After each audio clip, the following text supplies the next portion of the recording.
codeinnovior আপনাকে স্বাগত। আজকে আমরা মিডিয়া কোয়েরির কাজ শিখব। কোনো একটি ওয়েবসাইট যদি HTML এবং CSS দিয়ে ডেভেলপ করা হয় এবং সেই ওয়েবসাইটটিকে যদি রেসপন্সিভ করার প্রয়োজন হয় তাহলে মিডিয়া কোয়েরির মাধ্যমেই করতে হয়। চলুন আমরা আজকে পর্বে ছোট্ট একটি এক্সাম্পলের মাধ্যমে দেখি মিডিয়া কোয়েরি কিভাবে কাজ করে।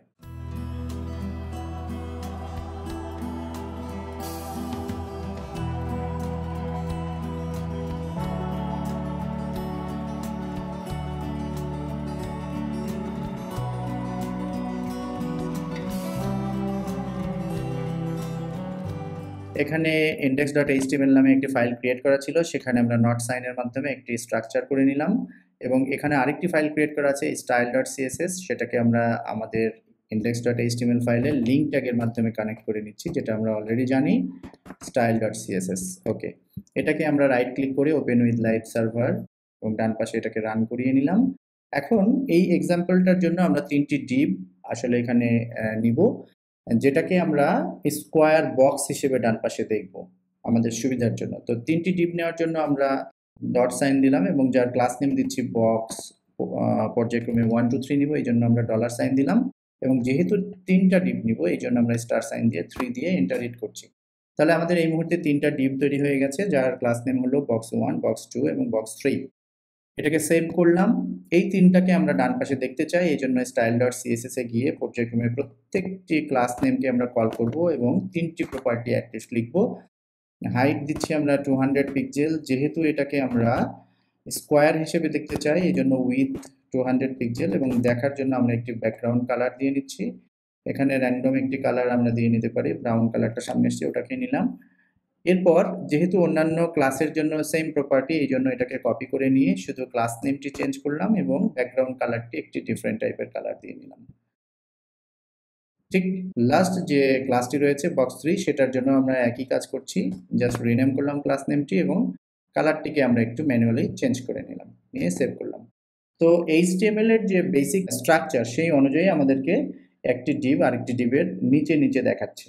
আমরা যেহেতু রেসপন্সিভনেসটা দেখব, রেসপন্সিভনেস হলো কি জিনিস, যে বিভিন্ন ধরনের স্ক্রিন রেজুলেশনের উপর ডিপেন্ড করে বা বিভিন্ন ধরনের স্ক্রিন সাইজের উপর ডিপেন্ড করে আমার প্রজেক্টটি লেআউটটা কেমন হবে, দেখতে কেমন হবে।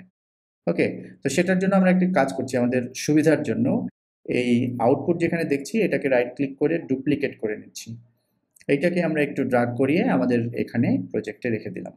তো যাই হোক, আমাদের দুটো অপশন, এটা বড় স্ক্রিনে দেখার জন্য এভাবে রাখলাম, এটাকে আমরা ইন্সপেক্ট করতে পারি, রাইট ক্লিক করে ইন্সপেক্ট করছি। ইন্সপেক্ট করলে দেখুন উপরে আমাদের এখানে 946 ইন্টু 726 এই রেজুলেশনে এটা কিন্তু উপর নিচে দেখাচ্ছে। আমরা যদি আস্তে আস্তে ছোট স্ক্রিনের দিকে যাই তবুও কিন্তু উপর থেকে নিচের দিকে দেখাচ্ছে, তাই না? এটা ডিফল্ট একটা অবস্থা। এই চার্টটা আসলে আমি এখানে রেখেছি, এটা বুটস্ট্র্যাপের প্রপার্টি থেকে নেওয়া। তো বুটস্ট্র্যাপ তো আসলে রেসপন্সিভ করার জন্য খুবই সহায়ক একটি ফ্রেমওয়ার্ক। আমরা বুটস্ট্র্যাপ ব্যবহার করে অনেক সুবিধা পাই, সেটা আমরা পরবর্তী সময় শিখবো বা আমাদের নেক্সট টিউটোরিয়ালে আছে অলরেডি, ওটা দেখে নিতে পারেন। তো আমরা যদি CSS ব্যবহার করে এবং মিডিয়া কোয়েরি ব্যবহার করে কোনো একটি ওয়েবসাইটকে রেসপন্সিভ করতে চাই তাহলে এই ব্রেক পয়েন্টগুলো আমাদের জন্য ইম্পর্টেন্ট।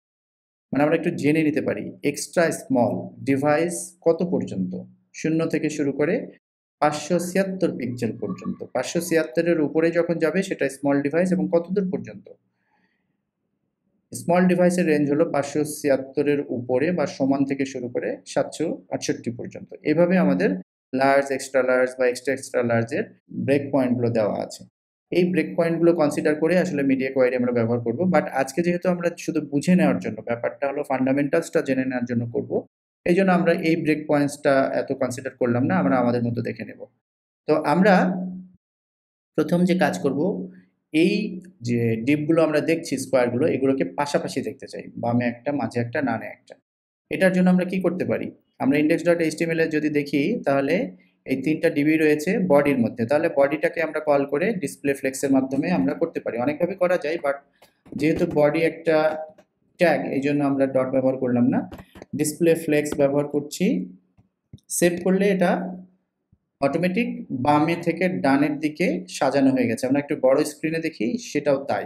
যতটাই ছোট করি না কেন সে কিন্তু উপরে নিচে আসছে না, এগুলো ছোট আকারে দেখাচ্ছে। তো এবার কি হবে যদি আমরা এর মধ্যে কিছু এলিমেন্ট দিয়ে দিই, লাইক একটা হেডিং 4 ট্যাগ দিলাম, দিয়ে টাইটেল লিখলাম, এবং আরেকটি প্যারাগ্রাফ ট্যাগ টি ট্যাগ নিয়ে এখানে কিছু টেক্সট দিয়ে দিলাম, 20 টেক্সট।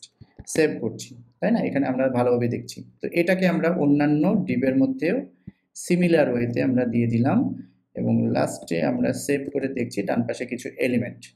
ওকে, আমরা বড় স্ক্রিনে দেখি, বড় স্ক্রিনেও একই রকম দেখাচ্ছে। তো বড় স্ক্রিনে যখন দেখছি তখন কিন্তু এই যে বাম থেকে 200 পিক্সেল 200 পিক্সেল 200 পিক্সেল যাওয়ার পর বাকি পিক্সেলগুলো ফাঁকা রয়ে গেছে। তো এই জিনিসটাকে যদি আমি মাঝ বরাবর দেখতে চাই তাহলে কিভাবে দেখতে পারি? আমরা ঠিক আরেকটি সিএসএস এর প্রপার্টি লিখতে পারি এই জায়গাটায়, জাস্টিফাই কন্টেন্ট সেন্টার, তাই না? এবার আমরা একটু দেখি তো এটা মাঝ বরাবর হচ্ছে কিনা। হচ্ছে না। কেন হচ্ছে না আমরা একটু দেখে নিই। দুঃখিত, আমি এই রাইট প্লেসে লিখিনি কোডটা। আসলে বক্স 1 এ হবে না, এটা হবে বডি এরিয়ার মধ্যে। রাইট, এখন কিন্তু বামে ডানে সমান জায়গা, তাই না? বামে এবং ডানে সমান জায়গা। ওকে, এটুকু ঠিক আছে। এখন পর্যন্ত আমরা মিডিয়া কোয়ারির ব্যবহার শুরু করিনি, আমরা জাস্ট এনভায়রনমেন্টটা তৈরি করে নিলাম বোঝার জন্য।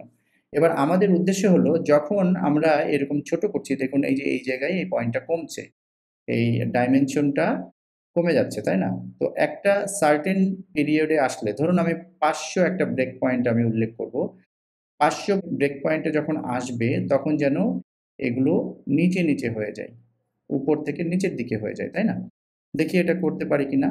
তাহলে আমাদেরকে সিএসএস ফাইলের সবার নিচের দিকে গিয়ে অ্যাট্রেট মিডিয়া লিখব, মিডিয়া স্ক্রিনটাকে সিলেক্ট করছি এবং এইখানে অ্যান্ড লিখে ফার্স্ট ব্র্যাকেটের মধ্যে আমরা একটি প্রপার্টি লিখব, সেটা হলো ম্যাক্স উইথ, মানে ম্যাক্সিমাম উইথ দিয়ে কোলন দিয়ে আমরা 500 পিএক্স লিখে দিলাম। এর অর্থ হলো 500 পিক্সেল অথবা 500 পিক্সেলের নিচে আসলে এখন যে ইনস্ট্রাকশনটা এর মধ্যে লিখবো সেই ঘটনাটা ঘটবে। তো আমরা উপর থেকে নিচের দিকে যদি লিখতে চাই তাহলে বডিটাকে আমরা কল করতে পারি, করে ওখানে যেহেতু একটা প্রপার্টি লিখেছিলাম ডিসপ্লে ফ্লেক্স, ওকে ডিসপ্লে ফ্লেক্স থাকলো। এখন পর্যন্ত কিন্তু আমাদের 500 পিক্সেলের নিচে উপরে দিলে কোনো পরিবর্তন নেই। আমরা এইখানে বলে দিব যে যখন এটা 500 পিক্সেল বা তার নিচে আসবে তখন ফ্লেক্স ডিরেকশনটা কলাম ওয়াইজ হবে, মানে উপর থেকে নিচের দিকে হবে। এবার আমরা দেখি, এই যে এখন 850-এ আছে, তাই না? আমরা আস্তে আস্তে এটাকে ছোট করতে থাকছি। যখন এটা 500-এ এসে পৌঁছাবে তখনই কিন্তু এই যে সবগুলো নিচের দিকে চলে আসলো। এখন নিচে আসার পর দেখছি যে এটা একদম বাম পাশে চলে এসছে, তাই না? এটাকেও যদি ফিক্স করতে হয়, এটাকে যদি আমরা মাঝ বরাবর দেখতে চাই, তাহলে আমাদেরকে এখানে আরো কিছু প্রপার্টি লিখতে পারি, যেমন ধরুন align items centre. Align item centre দিলে এটা কিন্তু মাঝ বরাবর আসলো। বাম থেকে ডানের দিকে যখন আমরা জাস্টিফাই কন্টেন্ট সেন্টার লিখি তখন সাধারণভাবে কি হয়, বাম থেকে ডানের দিকে মাঝ বরাবর আসে, কিন্তু এই মুহূর্তে আসলো কি অ্যালাইন আইটেম সেন্টার। কারণ কি? এর কারণটা হলো আমরা কিছুক্ষণ আগেই এর ইমিডিয়েট উপরে একটি কোড লিখেছি, ফ্লেক্স ডিরেকশন কলাম। তার মানে কলাম এবং রো এর যে ডিফল্ট ডিরেকশন এই ডিসপ্লে ফ্লেক্সের ক্ষেত্রে, সেটা কিন্তু এই কমান্ডের মাধ্যমে চেঞ্জ হয়ে গেছে, ফ্লেক্স ডিরেকশন কলামের মাধ্যমে চেঞ্জ হয়ে গেছে। এই কারণে অ্যালাইন আইটেম সেন্টার দিলে আগে যেভাবে আমরা দেখেছি যে উপর থেকে নিচের দিকে যে হাইট তার মাঝ বরাবর আসে, সেটা না এসে বাম থেকে ডান বরাবর যে দূরত্ব সেটার মাঝ বরাবর আসছে। আই হোপ যে আপনারা বুঝতে পারছেন। তাহলে এটা একটা ব্রেক পয়েন্টে আমরা এটা করলাম।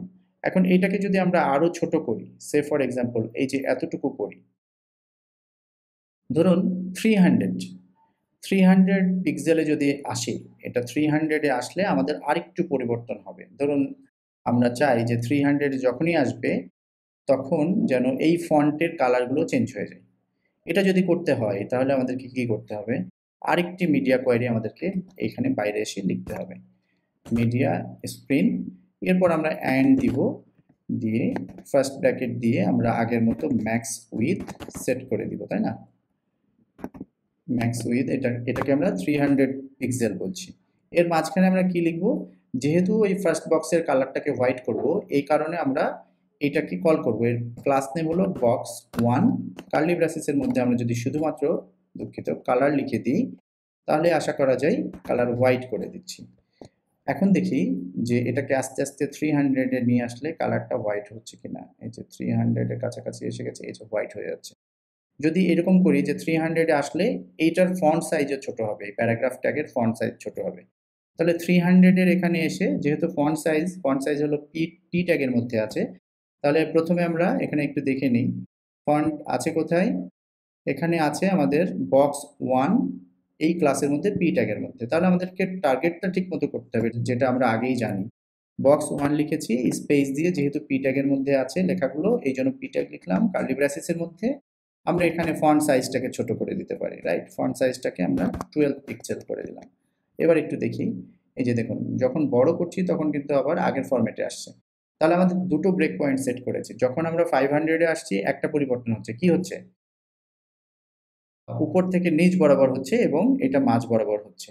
যখন আমি এটাকে ছোট করে 300 ব্রেক পয়েন্টে আসছি তখন আরেকটু পরিবর্তন হচ্ছে, লেখার কালারগুলো চেঞ্জ হচ্ছে এবং প্যারাগ্রাফ ট্যাগের মধ্যে যে লেখাগুলো আছে সেটার ফন্ট সাইজটা চেঞ্জ হচ্ছে। যদি আরেকটা পরিবর্তন চাই যে 300 আসলে এখানে প্যাডিং হবে, এই বক্সের চারিপাশে প্যাডিং হবে, তো সেটা যদি করতে হয় তাহলে কি হবে? বক্সের এখানে 300 এর মধ্যে গিয়ে আমরা প্যাডিং সেট করে দেবো, তাই না? প্যাডিং দিয়ে আমরা হয়তো 30 পিক্সেল প্যাডিং দিয়ে দিলাম। দেখি আমরা, এই যে দেখুন যখন আমরা 300 আসছি তখন কিন্তু এখানে প্যাডিং সেট হয়ে যাচ্ছে। তো আমরা ঠিক একইভাবে যদি বলি যে আমরা 500-এ যেহেতু একটা পয়েন্ট সেট করেছি, 500-এ আসলে এই লাস্ট ডিবের এখানে একটা প্যাডিং হবে এবং এই লেখাগুলো হোয়াইট হবে। তাহলে আমরা 500-এর যে মিডিয়া কোয়ারির কোডগুলো লিখেছি 500 ব্রেক পয়েন্টে এখানে গিয়ে লিখবো। তাহলে বক্সের পর আমরা যেহেতু লাস্ট ডিবে কাজ করব, লাস্ট ডিবের ক্লাস নেম হলো বক্স 3, সেটাকে কল করলাম।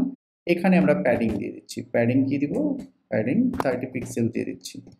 এবার একটু আমরা হ্যাঁ, এবার একটু ইন্সপেক্ট করে দেখি।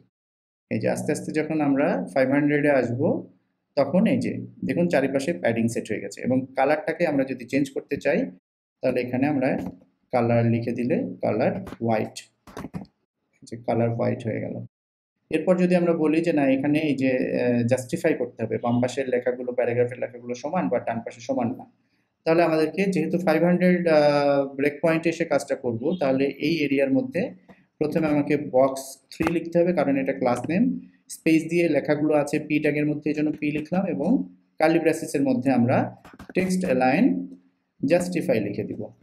তাহলে এবার আমরা যখন ইন্সপেক্ট করব, বড় করলে তো বাম থেকে ডানে দেখাচ্ছে, যেটা শুরুতেই করে নিয়েছিলাম লার্জ স্ক্রিনে। এবার ব্রেক পয়েন্টে আসলে 500 ব্রেক পয়েন্টে এসে গেলে এই লাস্ট ডিবের কিছু পরিবর্তন দেখছি। শুধু তাই না, প্রত্যেকটা ডিবি উপর থেকে নিচের দিকে আসছে এবং লাস্ট ডিবে কিন্তু বেশ কিছু পরিবর্তন হচ্ছে। যেমন এই টেক্সটের কালারগুলো চেঞ্জ হয়ে হোয়াইট হয়েছে, চারিপাশে 30 পিক্সেল কি এসছে, প্যাডিং এসছে এবং এই টেক্সটের বাম পাশে যেমন সমান ডান পাশেও সমান করা হয়েছে টেক্সট অ্যালাইন জাস্টিফাই প্রপার্টিটা লিখে।